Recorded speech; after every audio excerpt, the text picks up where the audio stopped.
Muita gente deixa para fazer as provas anteriores do Enem lá no final da preparação, quando já estamos quase chegando no dia da prova. E esse é um erro muito comum e perigoso para a sua preparação, porque se você parar para pensar, qual o objetivo de responder questões anteriores do Enem? Serve justamente para você conhecer como que a prova costuma cobrar e a frequência que ela costuma cobrar cada um dos assuntos. Então, se essa é uma informação que serve para orientar os seus estudos, você precisa ver no começo da sua preparação ou no final da sua preparação.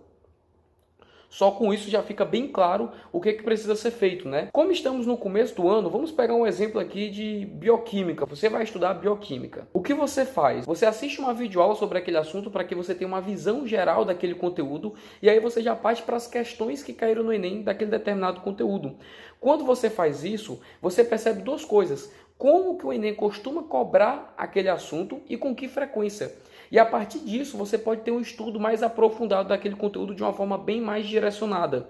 Então imagina só, eu assisti aqui a videoaula de bioquímica, procurei as questões que caíram no Enem sobre esse assunto, respondi, entendi agora como que esse assunto realmente é cobrado e agora sim eu parto para uma teoria mais aprofundada, faço alguns exercícios de aprendizagem, faço alguns exercícios complementares e aí sim eu começo a fazer listas de bioquímica para poder dominar o assunto ali ou aquilo que é mais importante. Mas perceba que eu só consegui fazer isso porque eu tive um norte desses dois pontos que você aprende ao responder as questões do Enem, que é justamente a frequência, se esse assunto cai muito ou pouco, e também como que ele cobra, se ele é muito mais conteudista, se ele cobra os mínimos detalhes, se ele cobra mais cálculo, mais teoria, se é mais interpretação. Então são informações que você colhe apenas quando você responde as questões de Enem anteriores. Se você não faz as questões do Enem no começo da sua preparação, você vai assistir uma videoaula sem direcionamento nenhum, você vai responder várias questões e simplesmente tentando aprender o que você consegue aprender.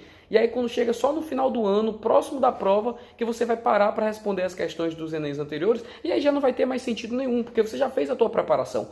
As questões do Enem, elas servem justamente para poder te trazer esse norte no começo da preparação, não no final. Alguns podem ficar com a seguinte dúvida, mas Sávio, se eu começar a responder as questões dos Enems anteriores agora, eu já vou ter contato com elas antes e como que eu vou testar se eu vou estar preparado ou não, quantos acertos eu vou estar fazendo próximo do dia da prova. E a resposta é bem clara, as provas dos Enems anteriores não servem para fazer isso. Ao todo, você tem hoje 29 provas anteriores do Enem, contando desde 2009 até as provas de 2020. Então, se você quiser muito fazer isso, você pode simplesmente eliminar 4 provas. Elimina, sei lá, 2018, segunda aplicação, uma 2016 da vida, pega as de 2020 aí que você, se você ainda não fez, deixa para fazer só no final do ano. Escolhe umas 4, 5 provas para você testar. Mas faz isso com as outras 20 e tantas provas, 24, 25 provas que sobrar. Ter essas 4 provas para poder você fazer esse teste na reta final já é mais do que suficiente. Além disso, o simulado é uma coisa que não falta. Então existem vários simulados que você consegue encontrar pela internet que você pode estar utilizando justamente para poder testar quantos acertos você está fazendo. Então não tem esse pensamento de que você precisa guardar as 29 provas para poder testar quanto você está acertando. Não tem nem sentido, são 29 provas. Você não precisa. Você vai fazer o quê? Uma a cada 2 dias? Você vai testar o quê aí? Você não vai ver evolução nenhuma praticamente de uma prova para outra, entendeu? Não tem sentido. Recapitulando tudo então, as provas do Enem servem para você ter um direcionamento no seu estudo. Você assiste uma teoria rápida, vê as questões do Enem, depois que você parte para uma teoria mais aprofundada, agora que você já sabe a frequência e o grau de especificidade que aquele assunto é cobrado para o Enem, e aí sim você parte para exercícios de outros vestibulares para poder ficar treinando. Você pega ali exercícios de aprendizagem complementares para contribuir com o estudo daquele conteúdo. É esse o passo a passo que você deve seguir. Esse é apenas um de dezenas e dezenas de erros que você pode cometer durante a sua preparação. E é por isso que é muito importante você ter bem claro todos os erros que você pode cometer durante o teu planejamento para que você não corra o risco de acabar cometendo simplesmente porque você nem sequer sabia que era um erro.